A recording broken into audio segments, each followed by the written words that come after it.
नमस्कार, मैं हूं अंकुर और आप देख रहे हैं सत्य हिंदी का न्यूज बुलेटिन। एक नजर अब तक की सुर्खियों पर। उत्तराखंड में धामी सरकार का बुलडोजर चल रहा है। इसी कड़ी में हल्द्वानी के थाना भनभूलपुरा क्षेत्र में आज बुलडोजर गरजा।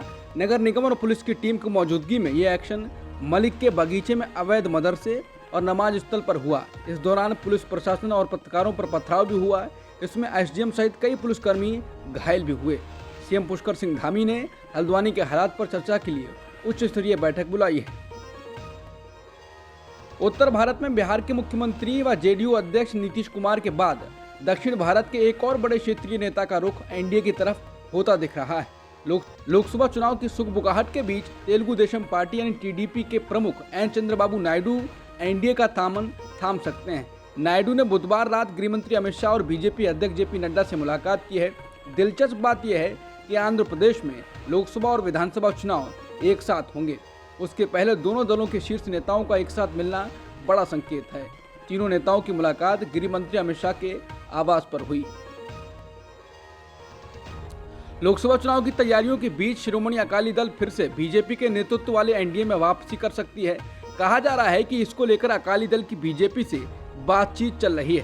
सूत्रों ने कहा कि पंजाब की 13 लोकसभा सीटों पर बीजेपी और अकाली दल आगामी लोकसभा चुनाव साथ मिलकर लड़ सकते हैं। पुराने फॉर्मूले से अलग बीजेपी इस बार आम चुनाव में ज्यादा सीटों पर उम्मीदवार उतार सकती है। यूपी के सियासी गलियारों में चर्चा है कि आरएलडी एनडीए में शामिल हो सकती है।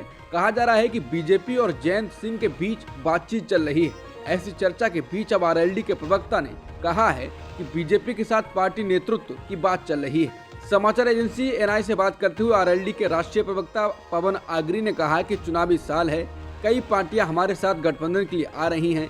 बीजेपी ने पिछली बार भी गठबंधन का ऑफर दिया था, इस बार भी ऑफर आ रहे हैं। वो 4 सीटों की बात कर रहे हैं, लेकिन हमने 12 लोकसभा सीटों पर तैयारी की है। हम तय करेंगे कि हम किसके साथ गठबंधन में चुनाव लड़ेंगे।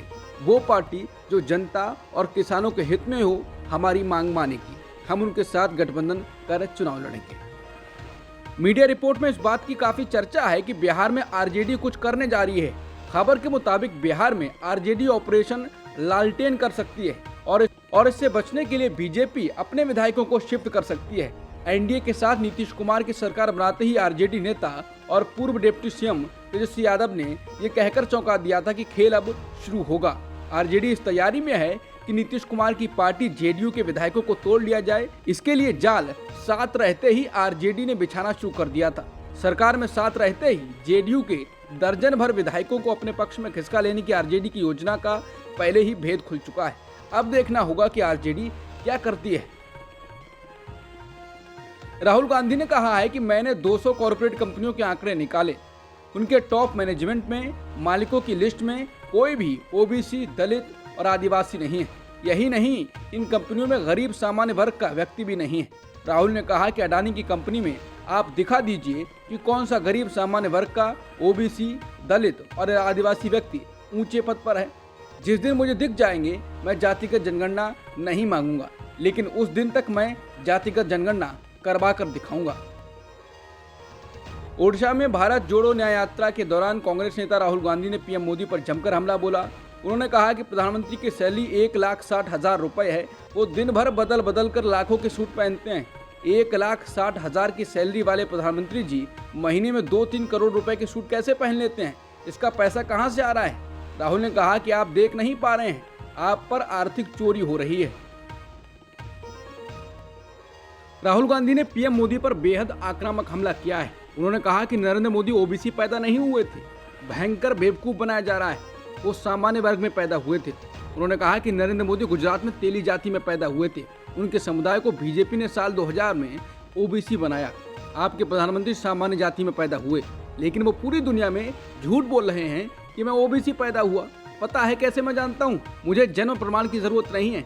वो किसी ओबीसी से गले नहीं मिलते, वो किसी किसान का ऐसे हाथ नहीं पकड़ते, किसी मजदूर का हाथ नहीं पकड़ते, वो सिर्फ अडानी जी का हाथ पकड़ते हैं। ये पूरी जिंदगी में जाति जनगणना नहीं कराएंगे, क्योंकि प्रधानमंत्री पूरे देश से झूठ बोल रहे हैं। उन्होंने कहा कि जाति जनगणना का काम कांग्रेस पार्टी करेगी। संसद में केंद्र सरकार ने भारतीय अर्थव्यवस्था को लेकर श्वेत पत्र पेश किया है। केंद्रीय वित्त मंत्री निर्मला सीतारमण ने यह श्वेत पत्र पेश किया। श्वेत पत्र के जरिए यूपीए सरकार यानी 2004 से 2014 के दौरान लिए गए फैसलों की समीक्षा होगी। मूल रूप से एक उलझे मसले को आसान भाषा में समझाने के लिए श्वेत पत्र जारी किया जाता है। लोकसभा चुनावों से पहले बीजेपी ने श्वेत पत्र के माध्यम से कांग्रेस पर चौतरफा हमला किया है। मोदी सरकार ने संसद में 59 पेज का श्वेत पत्र पेश कर यूपीए सरकार पर बड़े आरोप लगाए हैं। इसने कहा है कांग्रेस के नेतृत्व वाली यूपीए सरकार को अर्थव्यवस्था विरासत में स्वस्थ हालत में मिली थी, लेकिन इसने इसको संकट में छोड़ दिया था। श्वेत पत्र ने पिछली यूपीए सरकार के तहत कई अन्य आर्थिक विफलताओं को बताया है। पीएम मोदी ने गुरुवार को राज्यसभा सांसदों की विदाई के वक्त पूर्व प्रधानमंत्री डॉक्टर मनमोहन सिंह की तारीफ की। पीएम मोदी ने कहा कि डॉक्टर मनमोहन सिंह जी का स्मरण करना चाहूंगा। 6 बार इस सदन में उन्होंने अपने मूल्यवान विचारों और नेता के रूप में, प्रतिपक्ष में भी नेता के रूप में उनका बहुत बड़ा योगदान दिया है। वो बोले, वैचारिक मतभेद कभी बहस में छींटाकशी वो तो बहुत अल्पकालीन होता है, लेकिन इतने लंबे अरसे में उन्होंने जिस तरह से सदन और देश का मार्गदर्शन किया, जब भी हमारे लोकतंत्र की चर्चा होगी तब मनमोहन सिंह के योगदान की चर्चा जरूर होगी। बीते साल राज्यसभा में जब दिल्ली सर्विस बिल पेश हुआ था तो वोटिंग के दौरान मनमोहन सिंह व्हील चेयर पर वोटिंग में शामिल होने सदन पहुंचे थे। इस वाकये को याद करते हुए पीएम मोदी बोले, मुझे याद है उस सदन के अंदर एक वोटिंग का अवसर था। पता था कि विजय सत्ता पक्ष की होने वाली है, अंतर भी बहुत था, लेकिन doctor Manmohan Singh wheel chair पर आए, वोट किया। एक सांसद अपने दायित्व के लिए कितना सजग है, इसका वो उदाहरण है, प्रेरक उदाहरण है। कभी कमेटी के चुनाव हुए तो वो व्हील चेयर पर वोट देने आए। पीएम मोदी कहते हैं, सवाल ये नहीं है कि वो किसका ताकत देने के लिए आए, मैं ये मानता हूँ कि वो लोकतंत्र को ताकत देने आए। इसलिए मैं आज विशेष रूप से उनकी दीर्घायु के लिए सबकी ओर से प्रार्थना करता हूँ, वो हमें प्रेरणा देते रहें।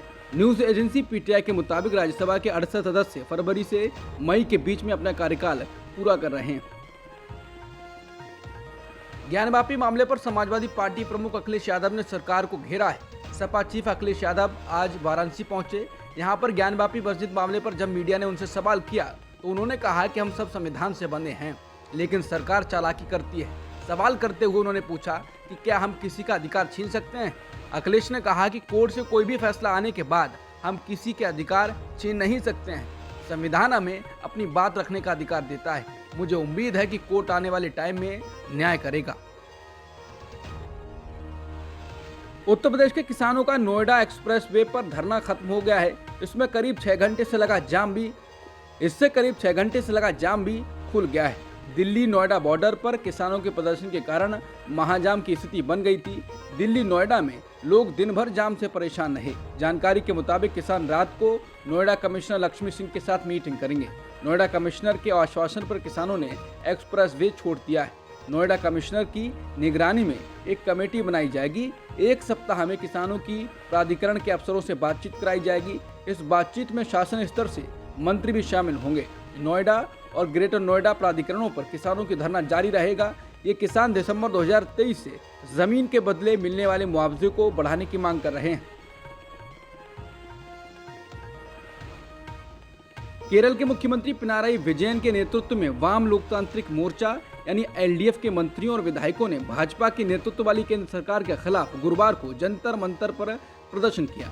आरोप है कि केंद्र की मोदी सरकार केरल का वित्तीय गला घोंट रही है। इसी तरह का विरोध ऐसे ही मुद्दों पर कर्नाटक के मुख्यमंत्री सिद्धरामैया और डिप्टी सीएम डीके शिवकुमार, मंत्रियों और कांग्रेस विधायकों के नेतृत्व में बुधवार को दिल्ली में हुआ था। जंतर मंतर पर सभा को संबोधित करते हुए विजयन ने कहा, हम टैक्स ट्रांसफर को लेकर केंद्र सरकार के खिलाफ अपना विरोध दर्ज कराने के लिए यहाँ आए हैं। मुख्यमंत्री ने सभी विपक्षी दल के नेताओं को उनके समर्थन के लिए धन्यवाद दिया और दोहराया कि केंद्र सरकार ने राज्यों की राय पूछे बिना निर्णय लिए हैं। इंडिया टुडे और सी वोटर के सर्वे में बीजेपी ने उत्तर भारत में जबरदस्त जीत हासिल की है, वहीं दक्षिण भारत में कांग्रेस ने बढ़त बनाई है। इसके अलावा महाराष्ट्र में बीजेपी की सीटों में कमी आई है। गोवा में लोकसभा की 2 सीटें हैं, जहां 1 सीट बीजेपी और 1 सीट कांग्रेस को मिल सकती है। केरल में कांग्रेस गठबंधन को 18 सीटें मिल सकती हैं, जबकि लेफ्ट गठबंधन 2 सीटों पर सिमट सकता है। तमिलनाडु में डीएमके को 31 सीटें मिल सकती हैं, जबकि कांग्रेस के खाते में 8 सीटें जा सकती हैं। तमिलनाडु में लोकसभा की 39 सीटें हैं। लोकसभा चुनाव को लेकर सभी राजनीतिक दल पूरी तरह से तैयारी में जुटे हुए हैं। बिहार के मुख्यमंत्री नीतीश कुमार के एनडीए में लौटने के बाद भी राज्य में दोनों दलों की लोकसभा सीटों पर गिरावट होने की संभावना है। वहीं इंडिया गठबंधन के घटक दलों को मामूली फायदा होता नजर आ रहा है। इंडिया टुडे और सी वोटर के द्वारा बिहार की जनता के मूड को जानने के लिए एक सर्वे किया गया। इस सर्वे में एनडीए गठबंधन को 40 में से 32 सीटें मिलने का अनुमान है और इंडिया गठबंधन के घटक दलों लालू प्रसाद यादव की आरजेडी और वामपंथी दलों की सीटों में बढ़ोतरी होने की संभावना है। इनके 8 सीटें जीतने का अनुमान जताया गया है। इंडिया टुडे के सर्वे में लगभग 35,801 लोगों ने सर्वे किया था। इंडिया टुडे सी वोटर के मूड ऑफ द नेशन सर्वे के अनुसार पश्चिम बंगाल में टीएमसी को इस बार 22 सीटें मिल सकती हैं। बीजेपी 19 सीटें जीतकर अपने प्रदर्शन में सुधार कर सकती है। कांग्रेस को 1 सीट मिल सकती है और वाम पार्टियों को फिर से कोई सीट मिलने के आसार नहीं है। India today mood of the nation सर्वे में दिल्ली के अंदर एक बार फिर बीजेपी क्लीन स्वीप करती हुई दिखाई दे रही है। दिल्ली की 7 सीट बीजेपी जीत सकती है। वहीं वोट शेयर की बात की जाए तो इसमें आम आदमी पार्टी तीसरे नंबर पर है। बीजेपी को 56% से ज्यादा वोट मिलते दिखाई दे रहे हैं, तो वहीं कांग्रेस को 22% से ज्यादा वोट मिलने का अनुमान है। वहीं आम आदमी पार्टी को 18% से ज्यादा वोट मिल सकते हैं।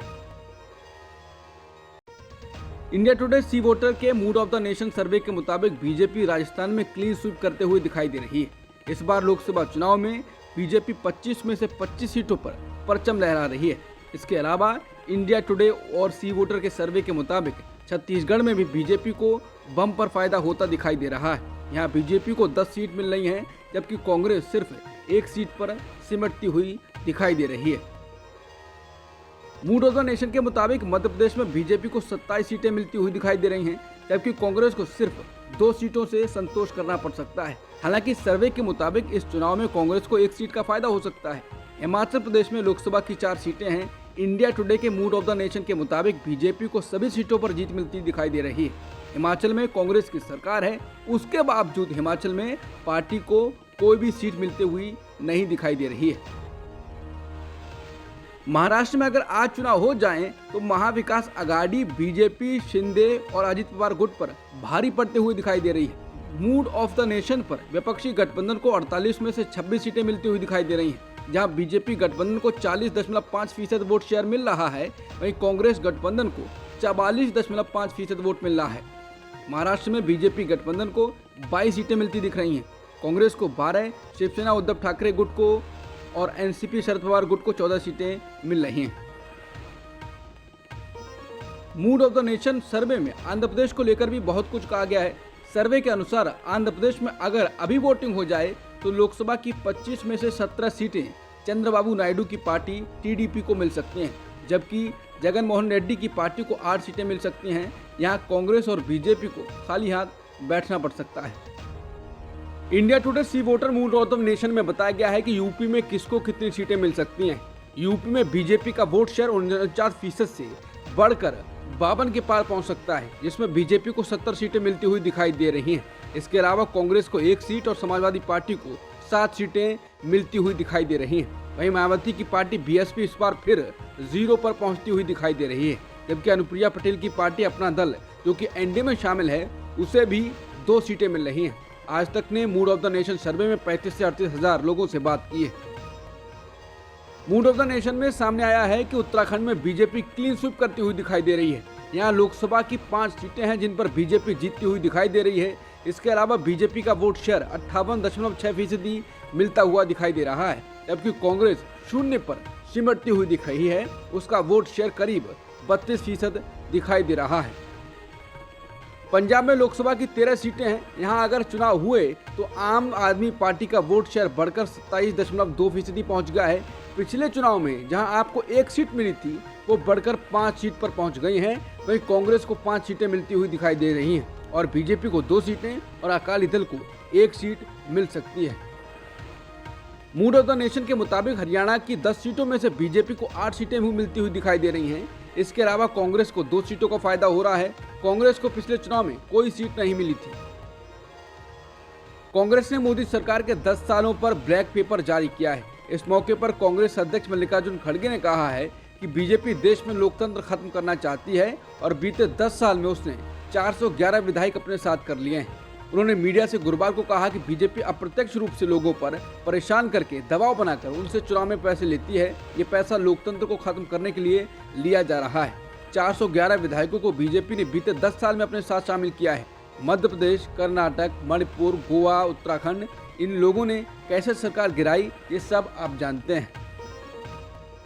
खड़गे ने कहा कि लोकतंत्र को खत्म करना उनका काम है और जो नेता बोलते हैं उसे डराया जाता है। मैंने मोदी जी के भाषण के बाद सदन में बोला तो उसके बाद मुझे गालियों वाले फोन आने लगे। हमने इस मामले में केस दर्ज कराया है। इससे पहले भी ऐसे कई केस हुए हैं। बात यह है कि बहस से हमें प्रभावित करने की कोशिश करिए, डरा धमका कर तो कुछ नहीं होगा। प्रधानमंत्री मोदी 14 फरवरी को यूएई में पहले हिंदू मंदिर का उद्घाटन करेंगे। मंदिर प्रबंधन की ओर से जारी प्रेस रिलीज में इस बात की जानकारी दी गई है। ये मंदिर स्वामीनारायण संप्रदाय के VAPS सेक्ट का है। दिल्ली का अक्षरधाम मंदिर भी इसी संप्रदाय का है। स्वामीनारायण संप्रदाय के विदेशों में दर्जनों मंदिर हैं। साल 2018 में PM मोदी ने ही अबू धाबी में इस मंदिर का शिलान्यास किया था। मालदीव के साथ तनातनी के माहौल के बीच विदेश मंत्रालय ने बताया है कि वहां से भारतीय सैनिकों के हटने के बाद क्या होगा। प्रेस ब्रीफिंग के दौरान विदेश मंत्रालय के प्रवक्ता रणधीर जायसवाल ने बताया है कि मालदीव में मौजूदा भारतीय सैनिकों के वहां से हटने के बाद उनकी जगह भारत की टेक्निकल टीम लेगी। मालदीव ने भारत से कहा था कि वो अपने सैनिकों को 15 मार्च तक वापस बुला ले। हालांकि इसी सप्ताह मालदीव के राष्ट्रपति मोहम्मद मुइज़्ज़ू ने जब संसद को संबोधित किया तो उन्होंने बताया, हमने भारत से आधिकारिक तौर पर मालदीव से सेना हटाने को कहा है। इस मुद्दे पर बातचीत जारी है। अभी तक हुई बातचीत के मुताबिक 3 में से 1 एविएशन प्लेटफॉर्म में से सैनिकों को 10 मार्च तक बुला लिया जाएगा। बाकी के 2 एविएशन प्लेटफॉर्म पर मौजूद सैनिकों को 10 मई तक बुला लिया जाएगा। पहली बार दुनिया भर में एक साल में ग्लोबल वार्मिंग 1.5 डिग्री सेल्सियस बढ़ी है। डेटा यूरोपियन यूनियन के क्लाइमेट सर्विस ने बताया है। विश्व के नेताओं ने 2015 में वादा किया था कि दीर्घकालिक तापमान वृद्धि को 1.5 सेल्सियस तक सीमित करने की कोशिश रहेगी। ये जलवायु परिवर्तन के नकारात्मक असर को कम करने की दिशा में सबसे महत्वपूर्ण है। ये पहला साल है जब तापमान वृद्धि ने ऐतिहासिक पेरिस समझौते के तय तापमान 2 डिग्री सेल्सियस को तो पार नहीं किया, लेकिन ये चिंता बड़ी हो चुकी है कि लंबे समय में ये सीमा पार हो सकती है। पाकिस्तान में नेशनल असेंबली और प्रांतीय चुनाव के लिए वोटिंग खत्म हो गई है। मतदान सुबह 8:30 बजे शुरू हुआ और शाम 5:30 बजे तक चला। पाकिस्तान में वोटिंग की गिनती के बीच अलग अलग सीटों से रुझान आने भी शुरू हो गए हैं। आधिकारिक नतीजे 9 फरवरी तक घोषित होंगे। आधिकारिक नतीजे 9 फरवरी को घोषित हो सकते हैं। पाकिस्तान की नेशनल असेंबली में कुल 336 सीटें हैं। इजराइल के प्रधानमंत्री बेंजामिन नेतन्याहू ने प्रस्तावित सीज फायर पर हमास की शर्तों को ये कहते हुए खारिज कर दिया है कि कुछ महीनों में ही गजा पर पूरी तरह जीत संभव है। नेतन्याहू ने इजराइल समर्थित युद्ध विराम प्रस्ताव के जवाब में हमास की कई मांगों को लेकर ये बात कही है। उन्होंने कहा कि हमास के साथ बातचीत किसी और आगे नहीं बढ़ रही है और समूह जो मांग रख रहा है वो अजीबोगरीब है। बुधवार को नेतन्याहू ने मीडिया से बात करते हुए कहा कि गजा पर पूरी तरह जीत के अलावा इसका कोई दूसरा निष्कर्ष नहीं है। अगर हमास गजा में बचा रहता है तो अगला जनसंहार कभी भी हो सकता है। हमास के वरिष्ठ अधिकारी समी अबू जोहरी ने समाचार एजेंसी रॉयटर्स से कहा कि नेतन्याहू की टिप्पणी राजनीतिक घमंड का एक रूप है और दिखाती है कि वो क्षेत्र में संघर्ष को आगे बढ़ाना चाहते हैं। अब तक की सुर्खियों में इतना ही। बाकी खबरों के लिए बने रहिए सत्यहिंदी.com के साथ।